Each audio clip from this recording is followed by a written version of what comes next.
Buenas Muy tardes. Estoy con los estudiantes de Matemática 1, sección 2, con el conversatorio. Estamos en la semana 9. Adelante, por favor. muy Abren buenas cámaras. tardes. Es que estoy compartiendo y se me va el internet. Muy bien. Perdón. Muy buenas tardes. Me corresponde exponer con mi compañero Brando el capítulo. No sé si ya cambió. No sé si logran ver. Sí. Ok. Lo axiomáticamente imposible. Todo comenzó con los conjuntos. George Cantor, matemático, quien se dio cuenta que en un proceso se puede repetir un número infinito de veces, es decir, más de uno. Dedicó gran parte de su vida en descubrir eso que ahora conocemos. No sé si empieza otra vez. Continúe, por favor. Todo comenzó con los conjuntos. George Cantor, matemático, que se dio cuenta que en un proceso se puede repetir un número infinito de veces. Dedicó gran parte de su vida y llamó a estos números transfinitos, que ahora conocemos como los números ordinales. El siguiente capítulo trata de la principia matemática y el programa Hilbert. Bertrand Ross y Alfred North escribieron un libro llamado Principia Matemática, publicado en 1910 y 1913, en 3 partes. Don Hilbert realizó un programa muy ambicioso, hoy es reconocido como el programa Hilbert. Su programa pretende formalizar lo que es una afirmación, una demostración en matemáticas y que tenga un algoritmo que sea cierta o falsa. La formalización. ¿Cómo podemos formalizar algo con una fórmula? Sabemos que se puede leer pero no como un texto, pero sí de alguna forma. Acá tenemos un ejemplo. Este se lee el resultado de sumar la incógnita de un medio elevado al cuadrado igual a la raíz cuadrada de 5. El programa de Hilbert plantea formalización, completitud, consistencia, conservación y decibilidad. El siguiente capítulo trata del teorema de incomplitud de Gödel. Este teorema establece ciertas limitaciones de lo que puede demostrar en un razonamiento. Tenemos una paradoja. Dice, en un pueblo hay un barbero cuya función es afeitar solamente a aquellos hombres que no se pueden afeitar a sí mismos. Entonces, ¿quién afeita al barbero si no se afeita él mismo? Acá no nos da una respuesta, pero con un simple razonamiento nos damos cuenta que el barbero no se afeita, él corta la barba. El siguiente capítulo trata de no siempre se puede decidir. Sin importar que sea un resultado negativo o mentiroso, siempre dará positivo la verdad. Acá tenemos un ejemplo. Es como multiplicar signos iguales. Si el aborigen veraz, siempre dará positivo a la verdad. O el aborigen mentiroso, que sin importar de que sea mentiroso, siempre dará positivo a la veraz. Le toca a mi compañero Brando. Buenas tardes, compañeros. Yo les voy a explicar qué es la máquina de Turing. La máquina de Turing es una máquina hipotética destinada a hacer cualquier algoritmo informático. Para el que no lo sepa, un algoritmo es un conjunto ordenado de operaciones para hallar un cálculo, para hallar la solución de un tipo de problemas. El siguiente, por favor.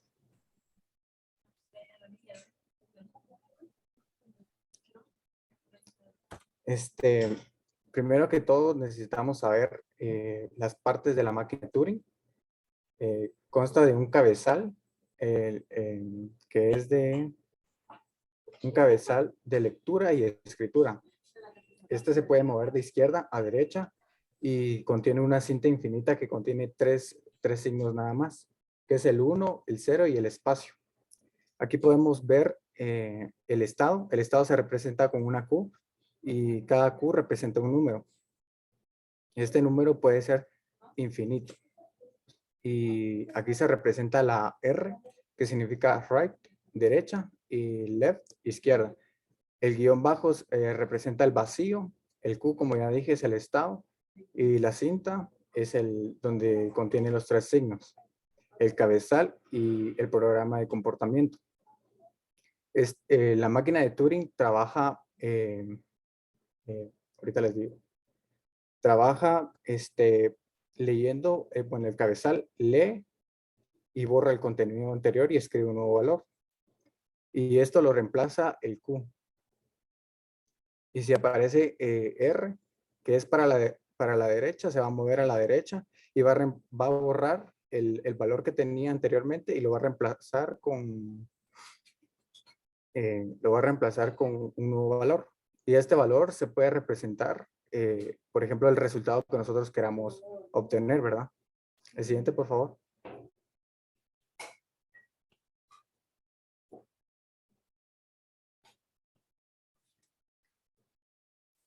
El siguiente, por favor. David Hilbert fue un matemático alemán de los mejores en el siglo XIX y en el siglo XX. Cuando él terminó de estudiar, se unió a la universidad y tuvo una relación con Minkowski. Ellos tenían una relación de amistad y ambos tuvieron como una influencia en el desarrollo para las matemáticas. Fue un catedrático en matemáticas en Gotinga, donde permaneció el resto de su vida trabajando. También presentó un trabajo sobre la base finita, el cual lo leyó Klein, y al tiempo extendió su trabajo y después otra vez lo volvió a publicar o sea, lo publicó en la prensa para demostrar su trabajo. Pero Klein le respondió en el diario que ese trabajo era el de los mejores. Su obra en geometría, después de Euclides, quizás la más influyente. También David Hilbert presentó un sistema de axiomas de la geometría euclidiana y propuso 21 axiomas y analizó su relevancia. Publicó también los fundamentos de la geometría en 1899. Y para los que no sabían, hay un convento que se puede hacer en cualquier país, ¿verdad? Donde se reúnen físicos, matemáticos y los mayores exponentes de todos los países así de ciencia, ¿verdad? Donde van a exponer todos sus inventos, los desarrollos que llevan y ese día David Hilbert fue y presentó 23 problemas. En vez de ir a presentar un documento de sus obras o algo así, más bien les fue a poner trabajo.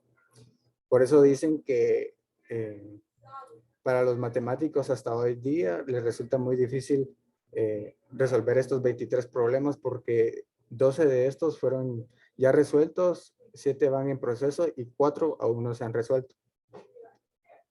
Le presentó se presentó en el segundo congreso de ese día en Francia, en el año de 1900.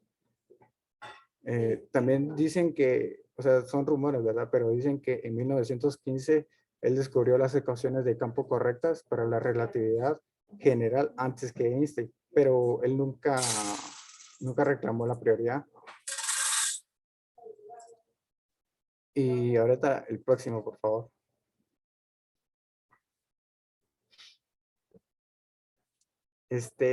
Kurt Gödel fue un lógico matemático, también uno de los mejores del siglo XX. Él en sus estudios en Brown, en la escuela de Brown, se destacó en matemáticas y en idiomas. Y cuando entró a la universidad, durante su licenciatura, formó parte de un seminario donde estudiaron un libro a la introducción a la filosofía matemática de Russell. También probó la completitud del cálculo funcional en primer orden. Formó parte de la escuela de positivismo en 1930 hasta 1938. Y también formuló los teoremas de incompletitud y probó los resultados sobre los sistemas axiomáticos y mostró que hay proposiciones que, haciendo de los axiomas del sistema, no pueden demostrarse en su veracidad y ni tampoco pueden demostrarse que sean falsas. Se fue de a Gotinga a dar conferencias sobre la teoría de conjuntos y se casó con Adele Porket.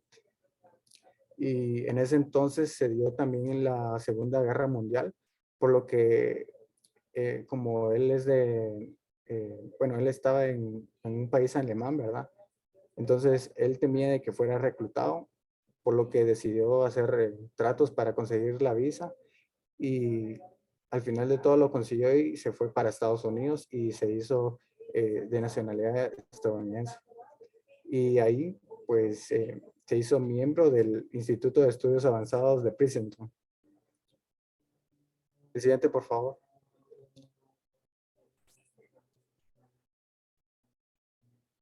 Bertrand Arthur William Russell fue educado por su abuela Lady Russell después del fallecimiento de su padre, de su madre y de su abuelo.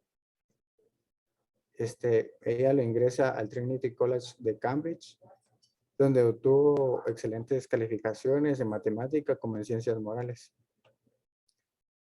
Russell también fue apresado por hacer manifestaciones en contra de la guerra y ahí fue multado también dos veces por actividades también por la guerra, ¿verdad? Mientras estuvo preso, escribió su célebre obra Introducción a la Filosofía de Matemática. Se casó 4 veces y fue el tercer conde de Earl, creo que así se dice. También, junto con Gödel, son considerados uno de los lógicos más importantes del siglo XX, del que había presentado anteriormente, ¿verdad? Russell también descubrió la conexión con el conjunto de todos los conjuntos que no son elementos de sí mismos. Y hasta el final fue apresado de nuevo por protestas antinucleares. Y también hizo un manifiesto con Albert Einstein en contra de las bombas nucleares y todo el conflicto que se estaba presentando en ese entonces. Ahora el siguiente, por favor.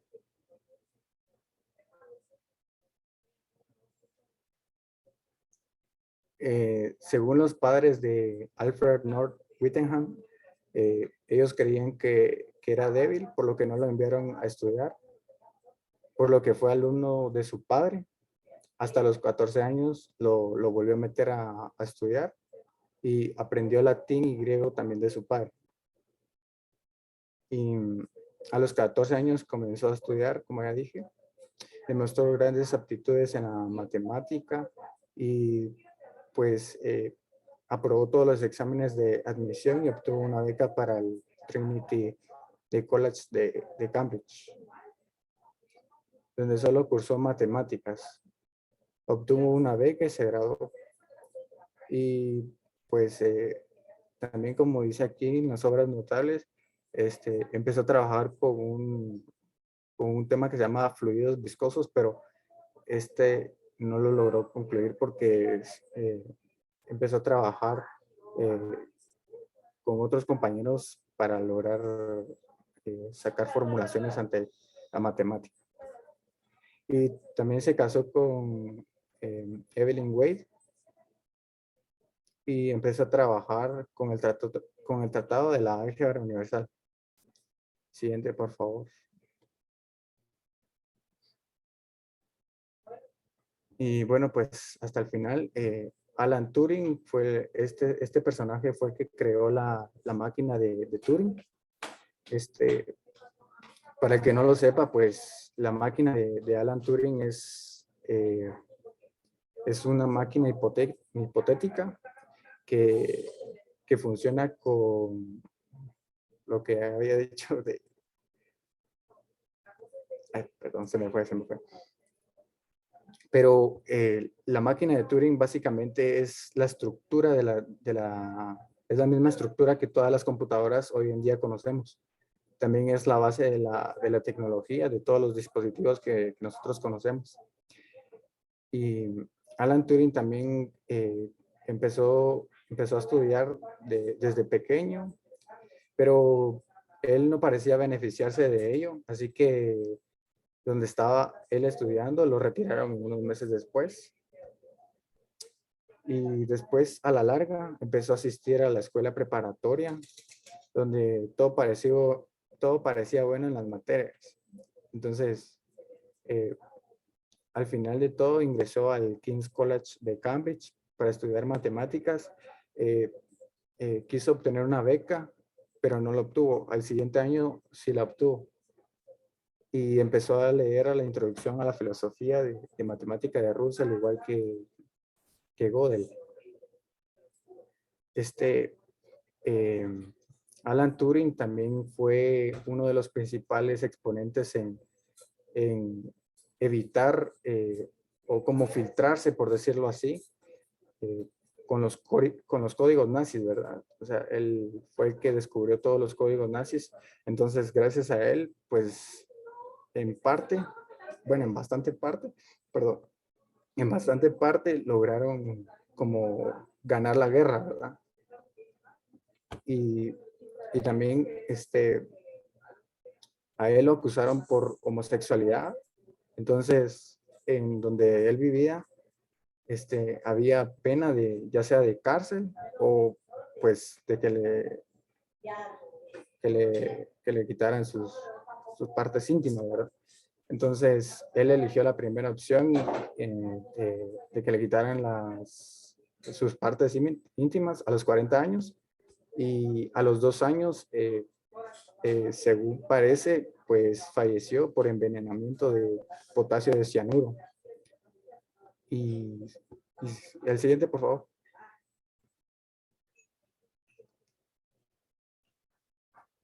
Este es el glosario en general. Entonces, esas fueron las únicas palabras que no comprendíamos mi compañera y yo. ¿Vos? Geometrías imposibles. Siguiente diapositiva. Imposibilidad de demostrar. En la diapositiva 1, el persistente deseo de demostrar que el quinto acuerdo de Euclides es una consecuencia lógica de las primeras 4. Durante 2 milenios completos, se da toda una variedad de personas lo han intentado y fallado una y otra vez. No dejaron de hacerlo hasta que demostraron que eso era algo que simplemente era imposible. Diapositiva 2. Euclides fue un matemático del cual sabemos muy poco. No existe testimonio de ninguno de sus contemporáneos sobre su existencia.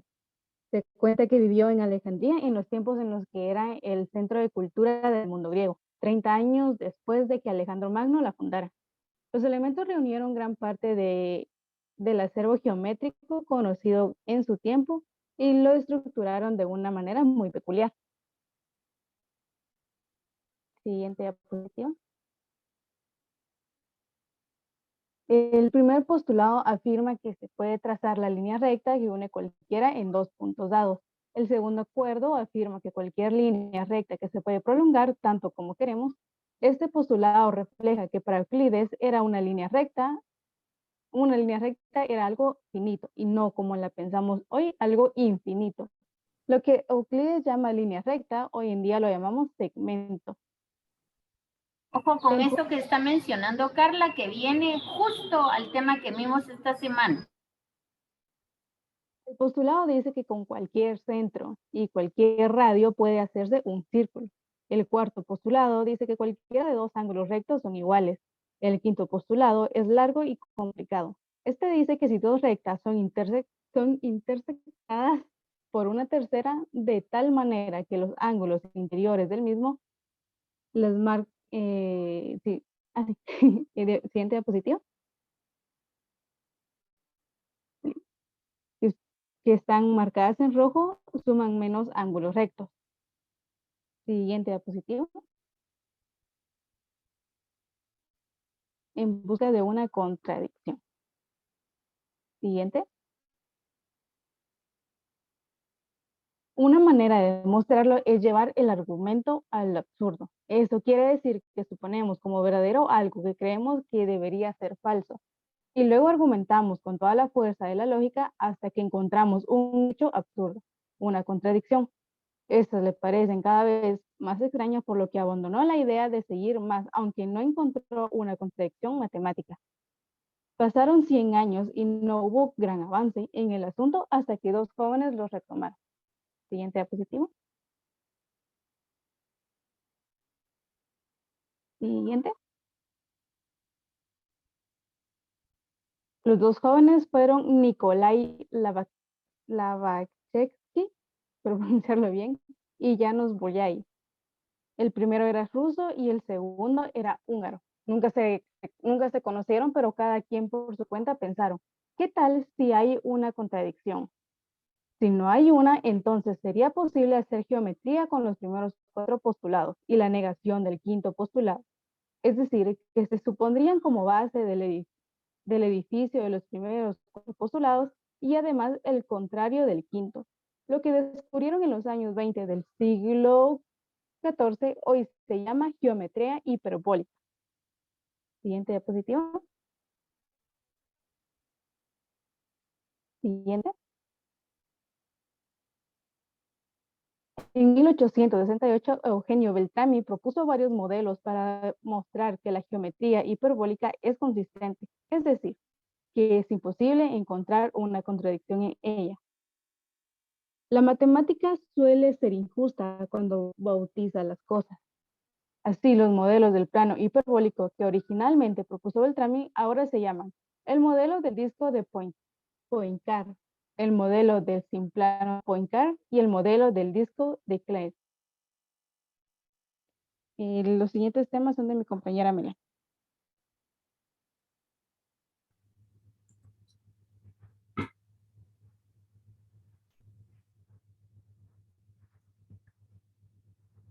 Ahorita solo que se traba.